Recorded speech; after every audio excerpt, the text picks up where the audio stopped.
কোরআন মাজিদ সম্পর্কে আল্লাহ পাক নিজে বলেন,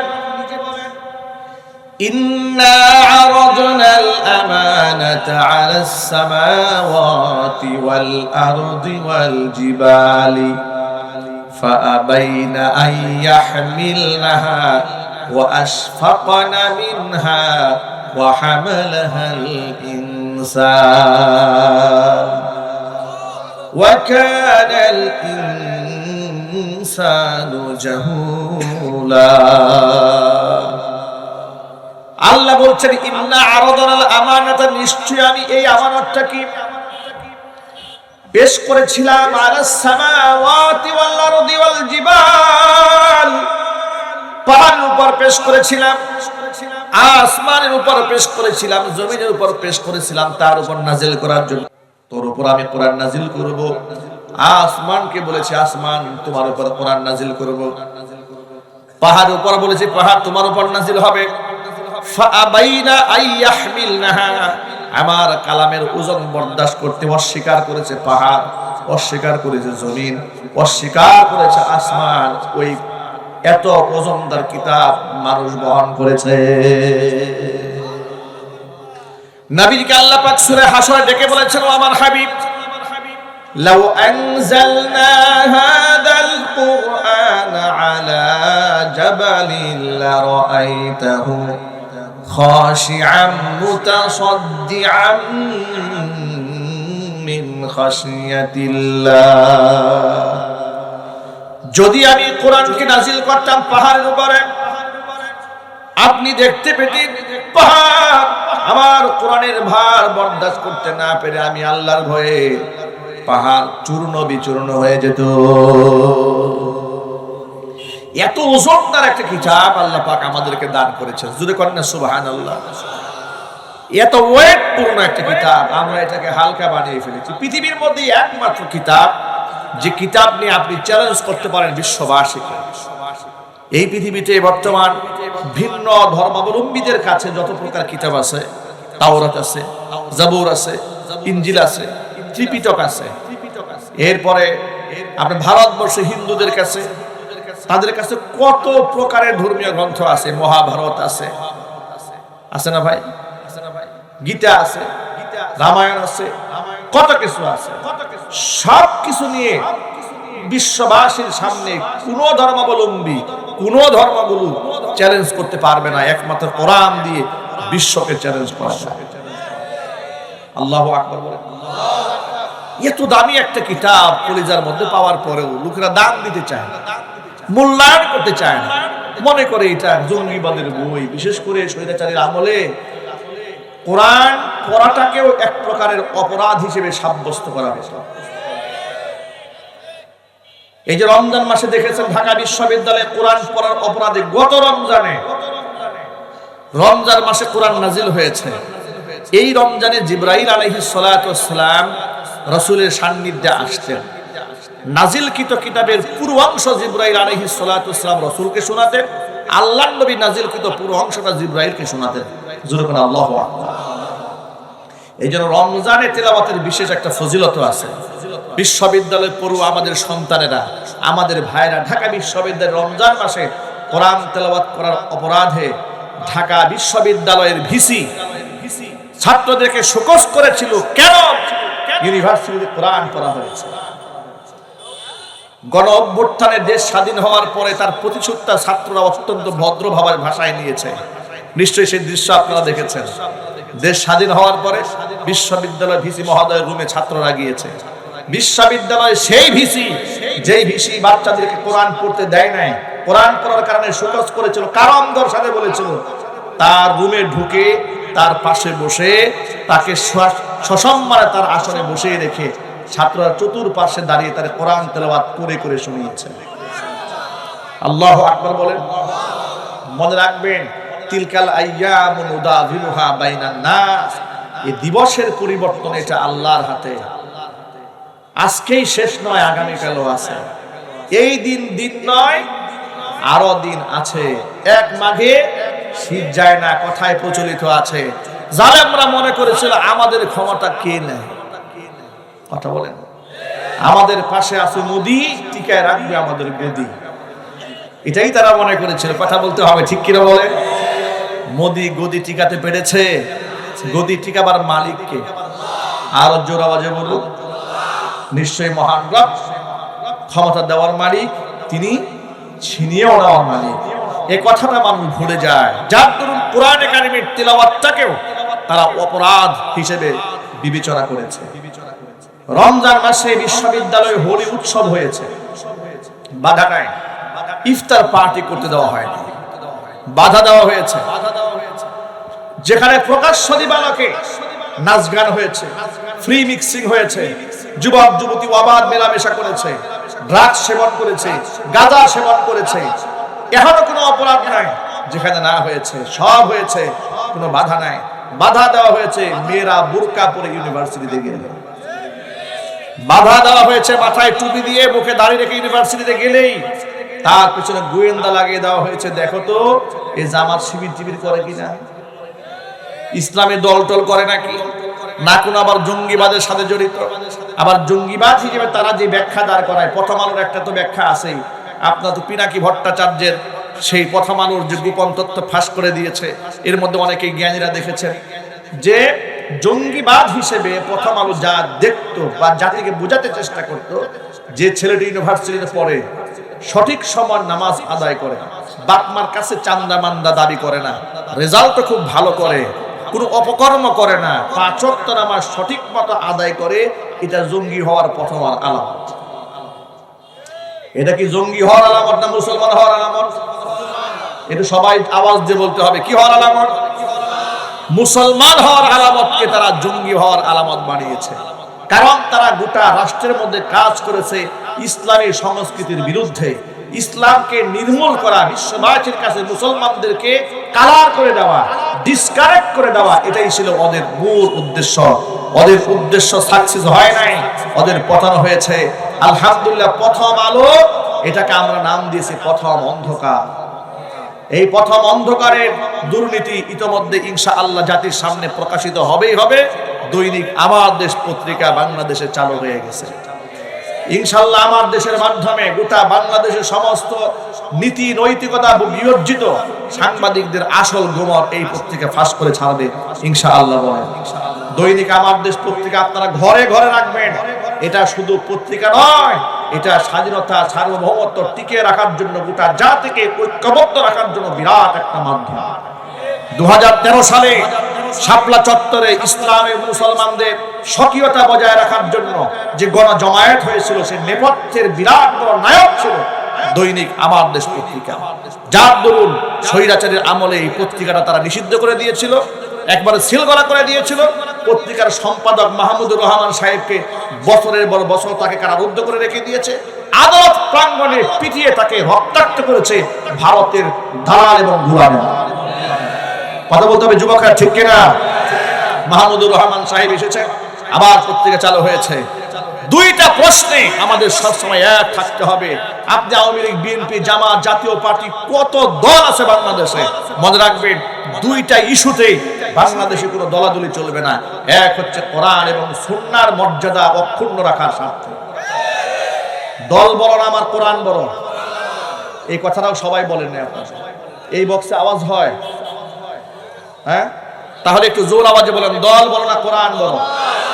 আর চিল্লায় বলেন, আমার জীবন বড় না ইসলাম বড়? আমার জীবন বড় না রসুলের সম্মান বড়? রসুলের সম্মানার্থে, কোরআনের সম্মানার্থে, স্বাধীনতা সার্বভৌমত্ব টিকিয়ে রাখার স্বার্থে কোনো দলবাজি বাংলাদেশে চলবে না। যারা কোরআন সুন্নাহর বিরুদ্ধে অবস্থান গ্রহণ করবে, যারা রাষ্ট্রের বিরুদ্ধে অবস্থান গ্রহণ করবে, সে কোন দলের নেতা, কোন দলের কর্মী দেখার সময় থাকবে না। জুতা পিটা করে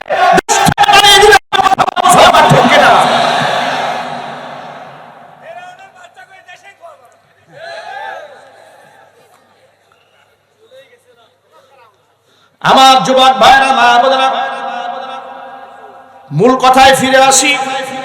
কোরআন হচ্ছে গোটা পৃথিবীর মধ্যে এমন একটা ধর্মীয় কিতাব, যে কিতাবের শুরুতে আল্লাহ পাক বলেছেন, দালিকাল কিতাবু লা রাইবা ফীহ। এটা এমন একটা কিতাব যার মধ্যে সন্দেহের কোনো অবকাশ নাই। এখানে যেমন ওয়াজ নসিহত আছে, মানুষের আত্মা পরিষ্কারের প্রতিষেধক যেমন কোরআন সুন্নাহর মধ্যে আছে, রাষ্ট্র কিভাবে পরিচালনা করবেন তার প্রতিষেধক দেওয়া আছে। স্বামী স্ত্রীর সম্পর্ক দূরত্ব তৈরি হয়ে গেল, সমাধান করবেন কোন সূত্রে, তার সমাধান কোরআনে আছে। এমনকি বাবা মা, এই পৃথিবীতে আল্লাহ এবং তার রাসূলের পরে সবচেয়ে শ্রদ্ধার জায়গা বাবা মা, তার সাথে আচরণটা কেমন হবে এটাও কোরআনে লেখা আছে। কোন পথে টাকা আয় করবেন লেখা আছে কোরআনে, কোন পথে টাকা ব্যয় করবেন তাও লেখা আছে কোরআনে। কোনটা জায়েজ কোনটা না জায়েজ, কোনটা হালাল কোনটা হারাম সব আল্লাহ পাক বলে দিয়েছেন। আল্লাহ পাক বলেছেন ওয়া আলাল্লাহি কাসদুস সাবিলি ওয়া মিনহা যায়র। অসংখ্য বাঁকা পথের মধ্যে কোনটা সঠিক পথ, সেই পথ দায়িত্ব আমি নিজ হাতে গ্রহণ করে বান্দাকে দেখিয়েছি, দিয়েছি। যখন সুবহানাল্লাহ। বিশ্বনবী দুজাহানের বাদশা ইমামুল মুরসালিন রাহমাতুল লিল আলামিন খাতামুল আম্বিয়া নবিয়ুনা মুহাম্মদ রাসূলুল্লাহ সাল্লাল্লাহু আলাইহি ওয়াসাল্লাম কোরআন সম্পর্কে বলেন ইন্না হাদাল কুরআনা সাবাবুন, নিশ্চয় কোরআন হচ্ছে এমন একটা রশি, তারফুহু বিআইদিল্লাহ ওয়া তারফুহু বিআইদিকুম, এই রশির এক মাথা বান্দা তোমাদের হাতে, এই রশির আরেক প্রান্তের মাথা স্বয়ং আল্লাহর হাতে। লান তাদিল্লু, কশিন কালেও তোমাদের পদস্খলন হবে না, ওয়ালান তাহলিক, তোমরা ধ্বংসপ্রাপ্ত হবে না, বাদাহু আবাদা, কোরআনকে যদি তোমরা মজবুতভাবে ধরে রাখতে পারো, কোরআনকে যদি জীবনের অবলম্বন বানাতে পারো, সত্য পথ থেকে তোমাদের পা পিছলে যাবে না, ধ্বংসপ্রাপ্ত তোমরা হবে না। সংখ্যায় যদি তোমরা কম হও, তোমাদের পরাজিত হওয়ার কোনো আশঙ্কায় থাকবে না, বিজয় মালা তোমাদের হাতে তোমাদের গলায় থাকবে। সত্য হচ্ছে কোরআন এবং সুন্নাহর আদর্শের ক্ষেত্রে কোনো কম্প্রোমাইজিং এ যাওয়া যাবে না। ভাইরা আমার, এই যে আমাদের পার্শ্ববর্তী দেশের শত্রু রাষ্ট্র কথায় কথায় আমাদেরকে বলে আমাদের দেশে নাকি সেরা সৈন্য কম আছে, 1,00,000 সৈন্য আছে, এই ধরনের কথা বলে বলে এই দেশের মুসলমানদের শক্তি নিয়ে তামাশা করে। কথা বলেন। ভারতের পশ্চিমবঙ্গের রিপাবলিক টেলিভিশনের এক পাগলা সাংবাদিক আছে, মলম সাংবাদিক খাতা কলমে হিসাব করে দেখে বাংলাদেশে 1,00,000 সৈন্য আছে, ওদের আছে 12 লাখ, ওদের আছে এতগুলা পারমাণবিক বোমা, আমাদের কিচ্ছু নাই, এই ধরনের কথাবার্তা বলে। কিন্তু এই পাগলের মাথা নষ্ট হয়েছে, পাগল ইতিহাস জানে না। মুসলমানেরা সংখ্যা দিয়া অস্ত্র দিয়া বিজয় লাভ করেছে এমন কোন ইতিহাস পৃথিবীতে নাই। গোটা দুনিয়াতে মুসলমানেরা বিজয় লাভ করেছে একমাত্র আল্লাহর উপর ভরসা করে। কোরআন মাজিদের মধ্যে আল্লাহ পাক বলেছেন ওয়ালা তাহিনু ওয়ালা তাহজানু ওয়া আনতুমুল আ'লাউনা ইন কুনতুম মুমিনিন। ব্যথিত হবে না, চিন্তার কোনো কারণ নাই, অবশ্যই তোমাদের বিজয় হবে। কন্ডিশন একটা আছে, কন্ডিশন হচ্ছে ইন কুনতুম মুমিনিন, যদি তোমরা ঈমানদার থাকতে পারো। ঈমানের শক্তি হচ্ছে সবচেয়ে বড় শক্তি। অস্ত্রের শক্তি মূল শক্তি নয়, অস্ত্রের প্রয়োজন আছে, অস্ত্রের প্রয়োজন নাই সেটা বলি না। কোরআন মাজিদ আল্লাহ রাব্বুল আলামিন সূরা আনফালে অস্ত্রের প্রস্তুতি নিয়ে থাকার জন্য নির্দেশ প্রদান করেছেন। আল্লাহর ভাষা আল্লাহ আমাদেরকে বলেছেন ওয়া আইদ্দু লাহুম মাস্তাতা'তুম মিন কুওয়া ওয়া মির-রিবাতিল খাইলি তুরহিবুনা বিহি আদুওয়াল্লাহি ওয়া আদুওয়াকুম। সুবহানাল্লাহ। আল্লাহ বলেছেন আমি আল্লাহর দুশমন, কোরআনের দুশমন, মুসলমানের শত্রু যারা, তাদের বিরুদ্ধে লড়াই করার জন্য তোমরা শক্তি সঞ্চার করে প্রস্তুতি গ্রহণ করে থাকো। কি নিয়ে শক্তি সঞ্চার করবা?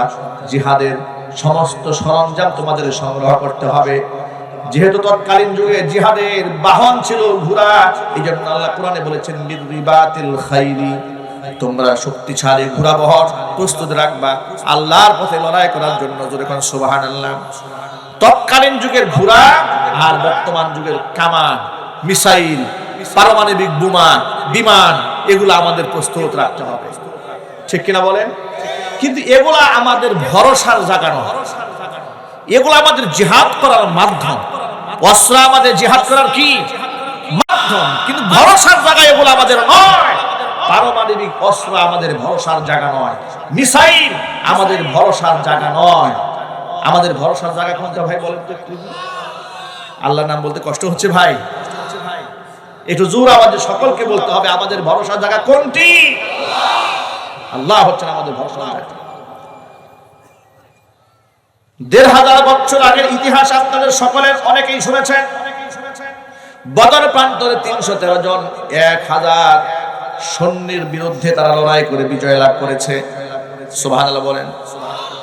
আপনারা হয়তো মনে মনে ভাববেন, হুজুর তাদের ঈমান ছিল অনেক শক্ত, এই জন্য তারা পেরেছে, আমাদের ঈমান তো একদম দুর্বল। না, বর্তমান যুগেও হযরত বেলাল, খাব্বাব, খুবাইব, খালিদ বিন ওয়ালিদ রাদিয়াল্লাহু তাআলা আনহুম আজমাইন, তাদের উত্তরসূরিরা বর্তমানে এখনো জমানায় আছে না নাই?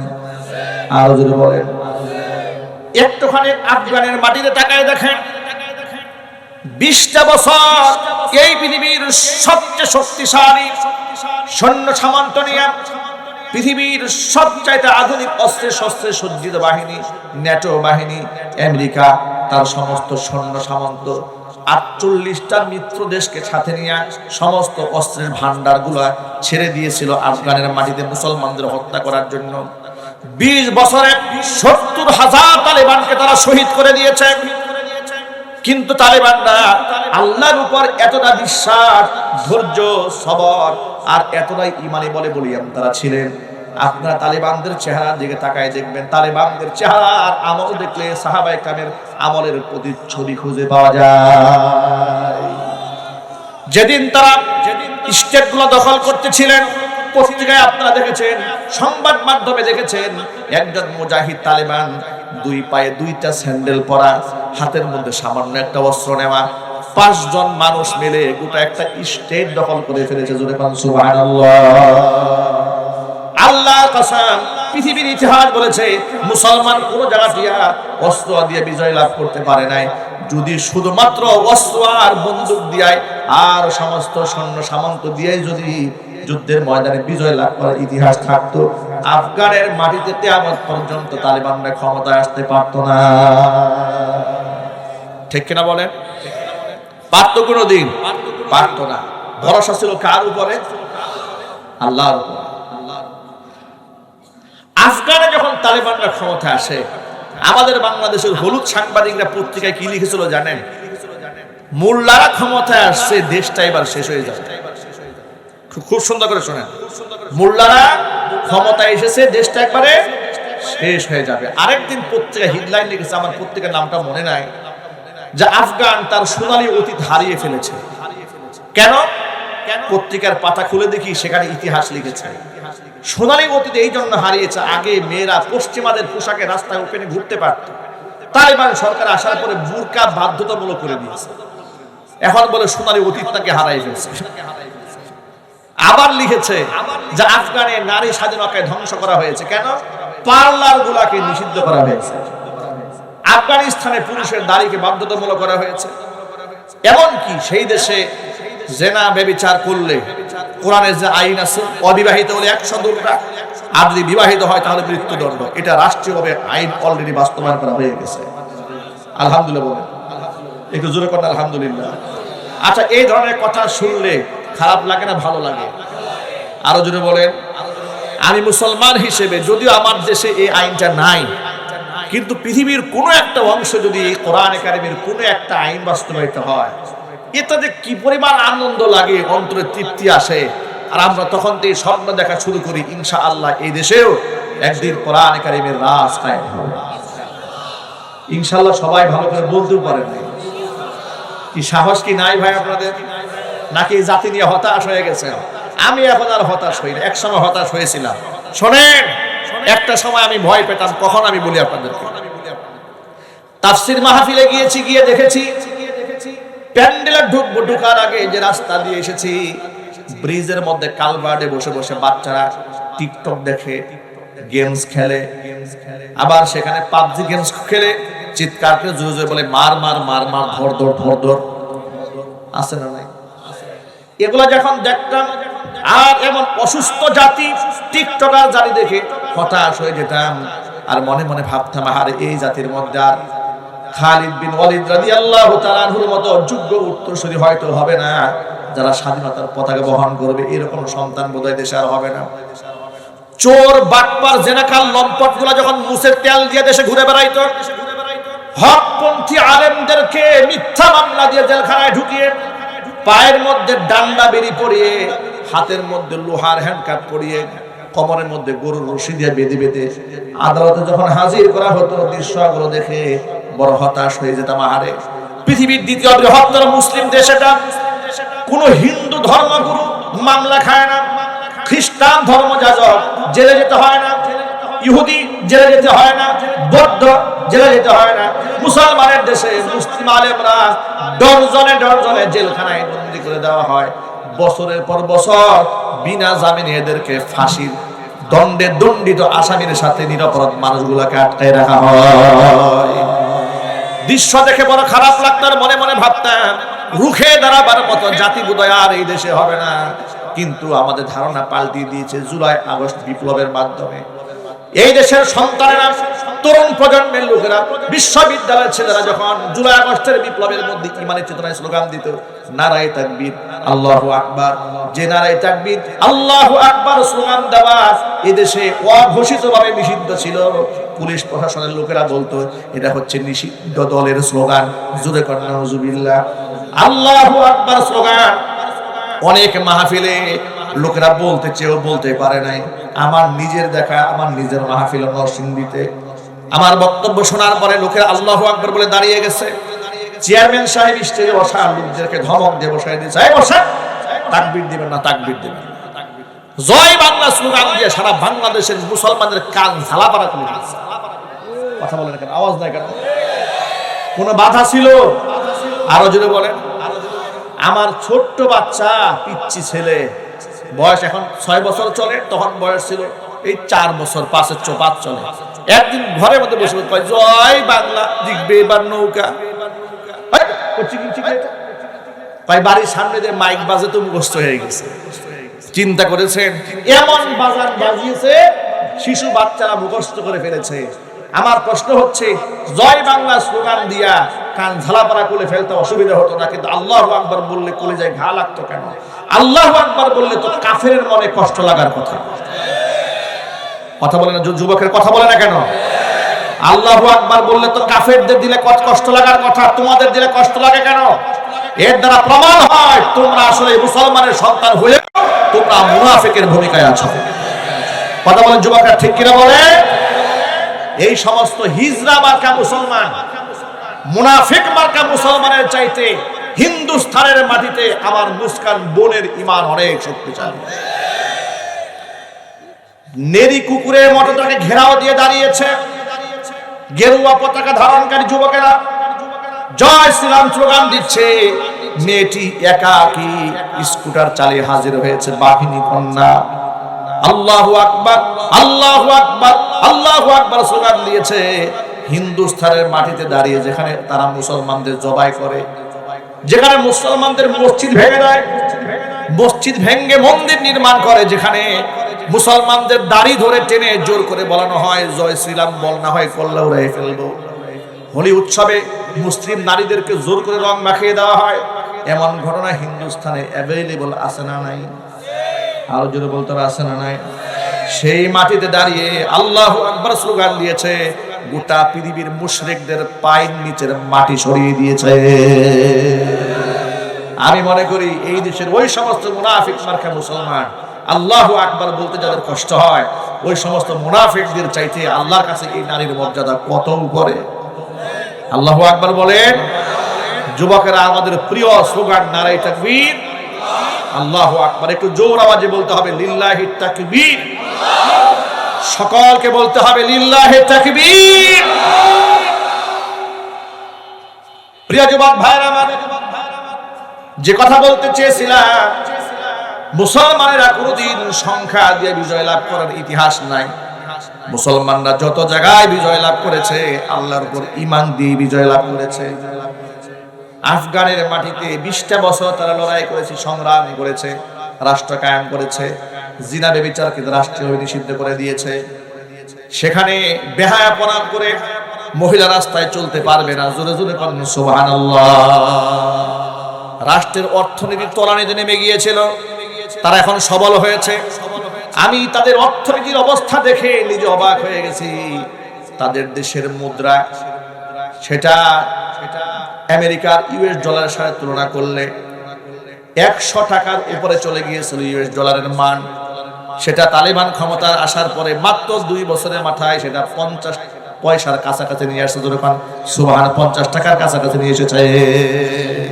আল্লাহু আকবার বলেন। যে মাটিতে, সেই আফগানের মাটিতে একসময় আফিমের চাষ হতো ভাই। কিসের চাষ বলেন তো ভাই? আফিম, হেরোইন, মাদকের চাষ হতো। তালেবান সরকার আসার পরে তারা খেলাফত কায়েম করেছে। তারা সিদ্ধান্ত নিয়েছে না, মাদক তো হারাম, হারাম যেটা সেটা খাওয়াও হারাম, বিক্রি করা হারাম, চাষাবাদ করাও হারাম। আফিমের চাষ দেশে আর হবে না, সিদ্ধান্ত নিয়ে ফেললো সরকার।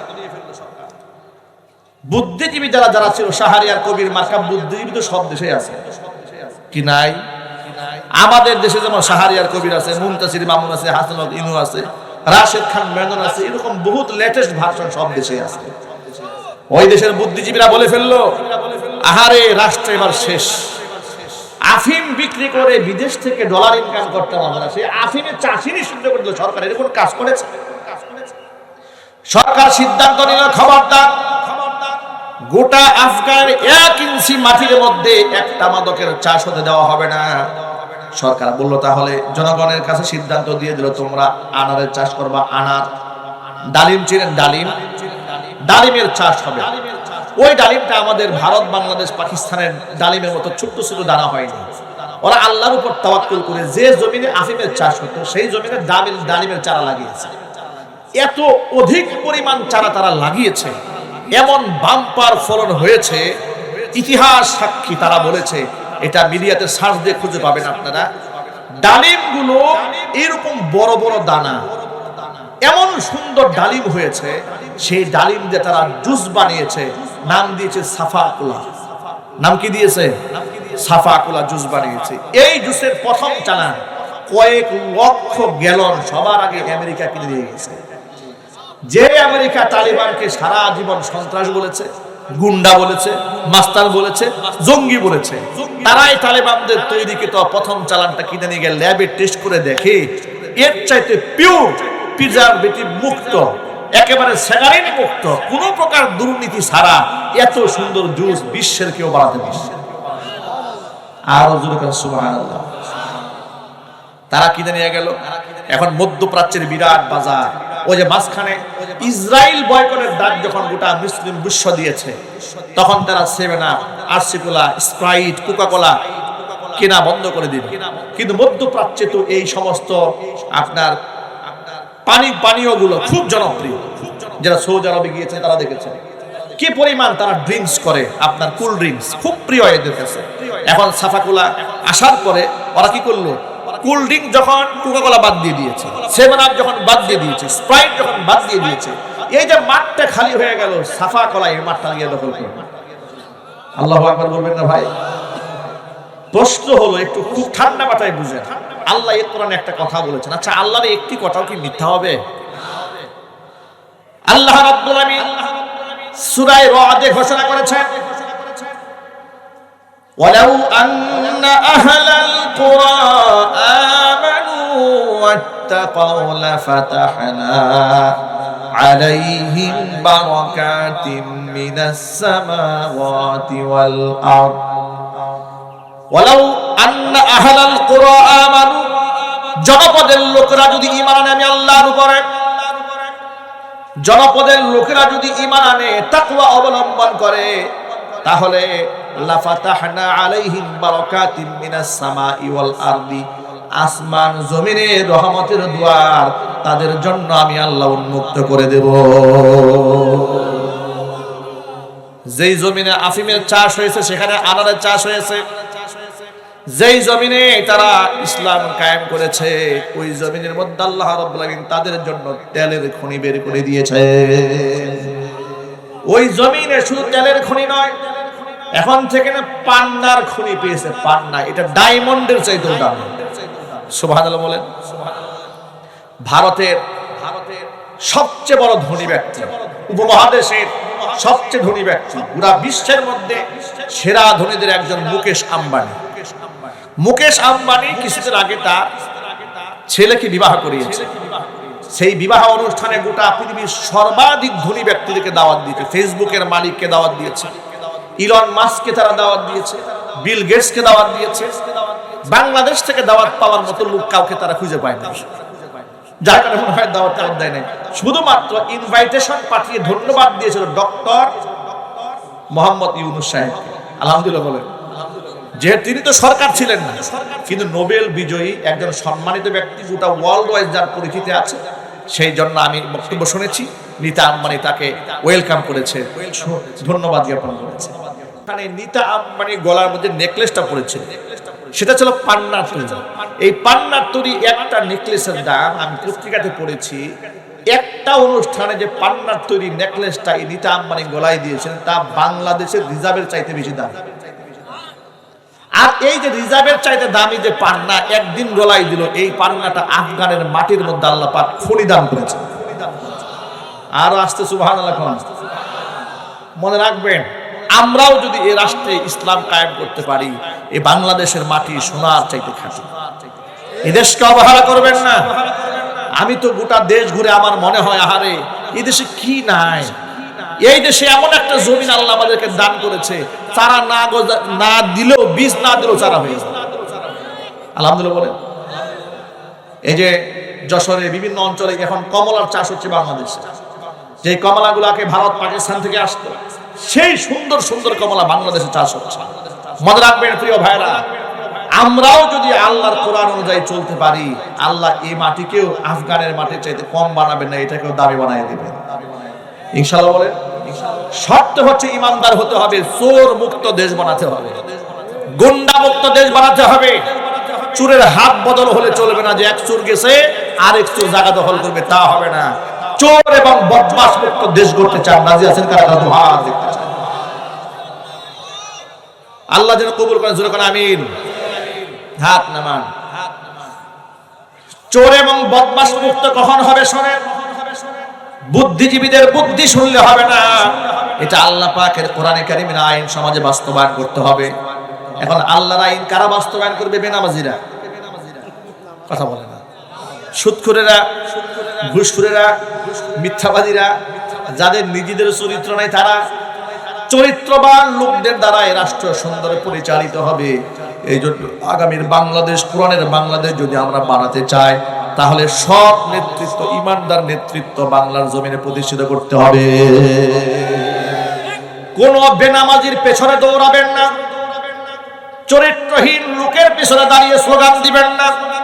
ও যুবক ভাইরা, মনে রাখবেন, এই যৌবন চিরদিন থাকবে না, কিন্তু যৌবনকালের হিসাব বড় কঠিন। যৌবনকালে বেনামাজি, মিথ্যাবাদী, লম্পট যারা, ডাকাত, খুনি যারা, তাদের লাঠিয়াল বাহিনী হওয়া যাবে না।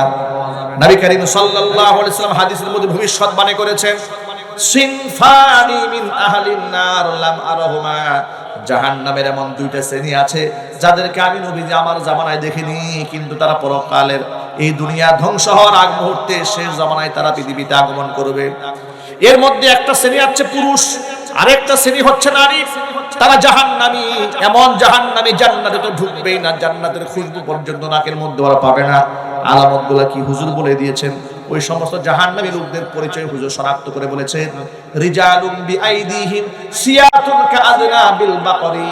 এক শ্রেণী হচ্ছে পুরুষ, যাদের হাতে গরুর লেজের মতো লাঠি থাকবে, অন্যায়ভাবে তারা মানুষদেরকে প্রহার করবে। জোরে জোরে বলেন নাউযুবিল্লাহ। মুহাদ্দিসিনে কেরাম হাদিসের ব্যাখ্যার মধ্যে লিখেছেন, গরুর লেজের মতো লাঠি তো প্রশাসনিক লোকদের হাতে থাকে, যারা অন্যায়ভাবে মানুষদেরকে পিটায়। ঠিক কিনা জোরে বলেন ভাই? স্বৈরাচারের আমলে প্রশাসনের লোকদের হাতে মানুষ মারা যায় নাই, খুন হয় নাই। আমার দেশ পত্রিকার আজকে দ্বিতীয় দিনের প্রথম বাজেমাত করেছে আরেকটা হেডলাইন দিয়ে, ডিবি অফিস থেকে 9 জন লোকদেরকে ডিবির হাত থেকে উঠায় নিয়ে তারা খুন করেছে জঙ্গি নাটকের নামে, স্বৈরাচারের আমলে। এই যে বাংলাদেশে এক সময় শুনতেন না যে র্যাবে অমুক বাড়ি ঘেরাও করেছে, জঙ্গি টঙ্গি সন্ধান পাওয়া গেছে, সব ছিল ওদের বানানো নাটক। কথা বলতে হবে, ঠিক কিনা যদি বলেন? সব ছিল ওদের বানানো নাটক। এই বানানো নাটক এই দেশে আর চলতে দেওয়া হবে না। আরো যদি বলেন ঠিক কিনা বলেন। বরং যারা জঙ্গি নাটক সাজিয়ে অসংখ্য মানুষকে কারাগারে ঢুকিয়েছে, অসংখ্য মানুষকে হত্যা করেছে, ক্রস ফায়ার দিয়েছে, এই খুনিদের বিচারে মানিতে হবে ইনশাআল্লাহ। আজকে উপদেষ্টা নাহিদ সাহেব একটা কথা বলেছেন, খুব ভালো লেগেছে আমার। ওই যে প্রায় সময় লোকেরা খালি বলে আপা নাকি শর্ট করে চলে আসবে, বলে না ভাই, খালি বলে আপা শর্ট করে আসবে, শর্ট করে আসবে। এই চিন্তায় দেখি কিছু লোকের ঘুম হারাম হয়ে গেছে, আগেই ভয় পেয়ে গেছে। আরে বেটা, ইমামদারদের জীবনে ভয় কিসে? ইমামদার বাঁচলে গাজী হয়, মরলে শহীদ হয়। কথা বলেন, ভয় কিসে? নাহিদ সাহেব চমৎকার কথা বলেছেন। নাহিদ সাহেব বলেছেন হ্যাঁ আপা আসবে, অবশ্যই আসবে। উনি শাস্তির মুখোমুখি হতে আসবেন, ফাঁসির দণ্ডে ঝুলার জন্য আসবেন।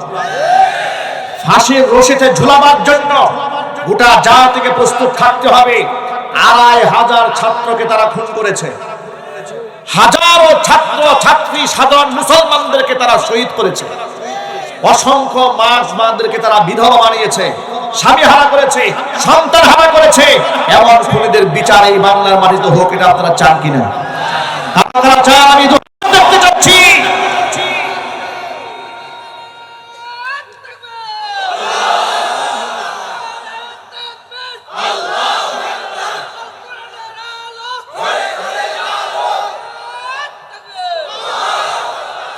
আজকে অ্যাডভোকেট তাজুল ইসলাম সাহেব, আন্তর্জাতিক অপরাধ ট্রাইব্যুনালের চিফ প্রসিকিউটর, তার কথাটা আমার খুব ভালো লেগেছে। তিনি বলেছেন যে বিচারপতিদের পেছনে যে ছবি টবিগুলো চালানো থাকে, এখানে নতুন একটা ছবি সংযোজন করা দরকার। সেটা কোনটা? সাবেক বিচারপতি কালামানিক। এই কালামানিক দেশ থেকে পালিয়ে যাওয়ার সময় কলা পাতার মধ্যে শুয়েছিল না? আপনারা বলতে দেখেন না? কারা কারা দেখছেন হাত দেখি তো ভাই। মাশাআল্লাহ, এত সচেতন মানুষ গ্রামেও আছে নাকি? মাশাআল্লাহ। বিচারপতি কালামানিকের এই সেই কুখ্যাত বিচারক, যে তার বিচারকের পদটাকে, চেয়ারটাকে কলুষিত করেছে আল্লামা দেলওয়ার হোসেন সাঈদী রহমাতুল্লাহি আলাইহির মতো নিরপরাধ একটা মানুষকে ফাঁসির রায় দিয়ে। কথা বলতে হবে, ঠিক কিনা জুড়ে বলো। এই খুনি যখন দেশ থেকে পালাতে গিয়েছে, তাকে এমন আপ্যায়ন করা হয়েছে, ৭০ লাখ টাকা নিয়ে ভাগতেছিল। লোকেরা টাকাটা নিয়েছে আগে, নেওয়ার পর আচ্ছা পেদানি দিয়েছে, পেদানি দিয়ে একবারে সাইজ করে ফেলছে। এরপরে কলা পাতার মধ্যে শুয়ে আছে ফকির আর মিসকিনের মতো। আহারে নিজের পরিণতি। অ্যাডভোকেট তাজুল ইসলাম সাহেব বলেছেন, ওই কলা পাতার মধ্যে বিচারক শুয়ে থাকার দৃশ্যটা এটা ফ্রেমে বাঁধাই করে বিচারকদের পিছনে টানিয়ে রাখা উচিত, যাতে করে বিচারকরা বিচার করতে গিয়ে ঢুকে তার ছবি দেখে শিক্ষা গ্রহণ করে বিচার কার্য কেমন করা উচিত। এই আইডিয়াটা আমার দারুণ লেগেছে, ঠিক কিনা যদি বলেন? আইডিয়াটা দারুণ লেগেছে। শুধু তাই নয়, আমার একটা আইডিয়া আছে। আমার একটা আইডিয়া হচ্ছে, রাস্তার মোড়ে মোড়ে ওদের ছবির জ্বালায় তো আগে থাকতে পারতাম না। কথা বলে না ভাই? রাস্তার মোড়ে মোড়ে ওদের ছবি ছিল না, ব্যানার ছিল না, একেবারে আমার নেতার চরিত্র ফুলের মতো পবিত্র, নামাজ পড়া নাই এক ওয়াক্ত, বিরাট বিরাট ছবি আছে না নাই? তো এক একজন নেতা তো এক একটা চোর, বড় বড় চোর। এদের বিরুদ্ধে যতগুলো চোরে এবং খুনের মামলা হয়েছে, এদের ছবিগুলা ডিস্ট্রিক্ট ওয়াইজ বড় বড় ব্যানার করে জুতার মালা দিয়ে টানায় রাখা উচিত, যাতে করে গোটা দেশের মানুষ দেখে অন্যায় করলে, অপরাধ করলে মানুষের সামনে কেমন লাঞ্ছিত, অপমানিত হতে হয়। আন্তর্জাতিক অপরাধ ট্রাইব্যুনালে কয়েকদিন আগে ওদেরকে হাজির করা হয়েছে, দেখেছি হাতের মধ্যে হ্যান্ডকাপ নেই, পায়ের মধ্যে ডান্ডা বেরিয়ে নেয়। একজন হাসতে হাসতে প্রিজন ভ্যান থেকে নামতেছে। আমার এই দৃশ্য দেখে কোলের আঘাত লেগেছে। আলেমদেরকে ডান্ডা বেরিয়ে দিয়ে হাজির করা হতো, আর এই সমস্ত ব্যক্তিদেরকে রাষ্ট্রের দ্রোহী যারা মানুষকে খুন করেছে প্ল্যান করে ঠান্ডা মাথায়, এরা জামাইয়ের মতো হাসতে হাসতে আসবে। এই দৃশ্য আমরা বরদাস্ত করতে পারবো না। অন্তর্বর্তীকালীন সরকারকে বলছি, তাকে খুশি করার জন্য আপনারা এদের হাতে হ্যান্ডকাপ পরান নাই। ওই শাহজাহান খান বলেছে আমরা ২, ৪, ৫ বারের এমপি, আমাদের একটা সম্মান আছে।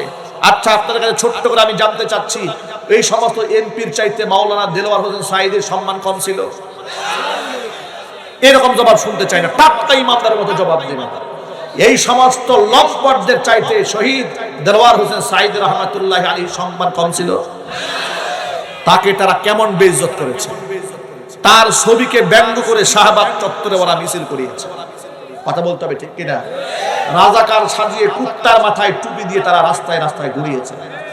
শুধু কি এই দেশের দাড়ি এবং টুপিওয়ালাদেরকে বড় বড় দাঁত দিয়ে রাক্ষস বানায়া টুপি দাড়িকে বেইজ্জত তারা করেছে।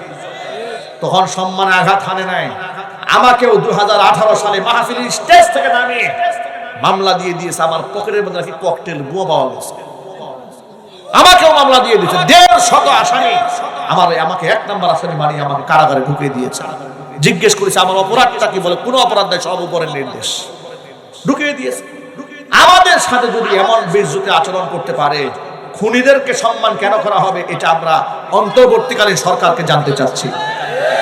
আইন উপদেষ্টা ডক্টর আসিফ সাহেবের কাছে প্রশ্ন, আপনি আইন উপদেষ্টা, কোন আইনের বলে এত বড় খুনিদেরকে আপনি জামাইয়ের আদরে রেখেছেন? এটা গোটা জাতির কাছে একদিন আপনাকে জবাব দিতে হবে।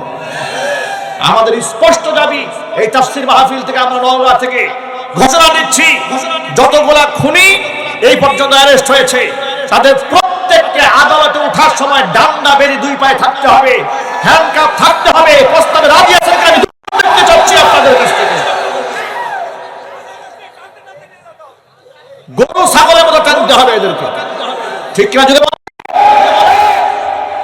এত সহজে আমরা ছাড়বো না। এদেশের মানুষ জীবন দিয়েছে, রক্ত দিয়েছে, এত সহজে ছাড়ার জন্য নয়। যদি আরেকটা বিপ্লবের প্রয়োজন হয় আমরা বিপ্লব করতেও রাজি আছি। কি সাহস নাই অন্তরে? রাজি আছেন কিনা? প্রস্তুত আছেন কিনা? কারা কারা প্রস্তুত দেখতে চায়? কারা প্রস্তুত আছেন?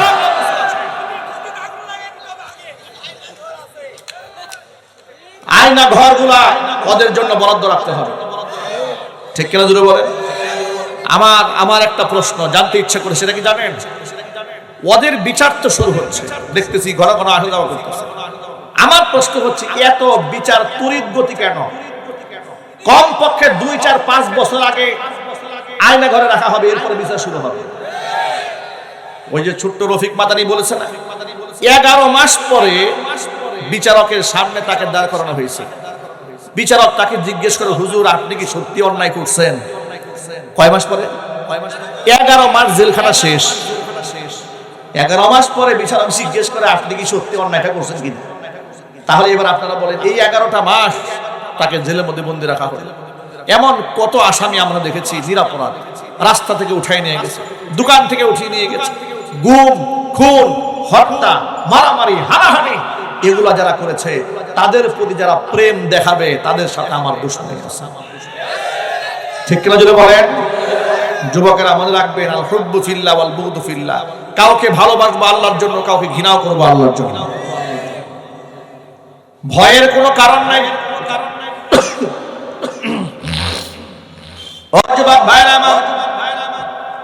ইমানদার ব্যক্তি বাঁচলে গাজী হবে, মরলে শহীদ হয়ে যাবে, হারাবার তো কিছু নাই। প্রত্যেকটা মুমিন মুসলমানের অন্তরে ইমানের জজবা রাখতে হবে, আল্লাহ তোমার কথা আমি শহীদ হতে চাই।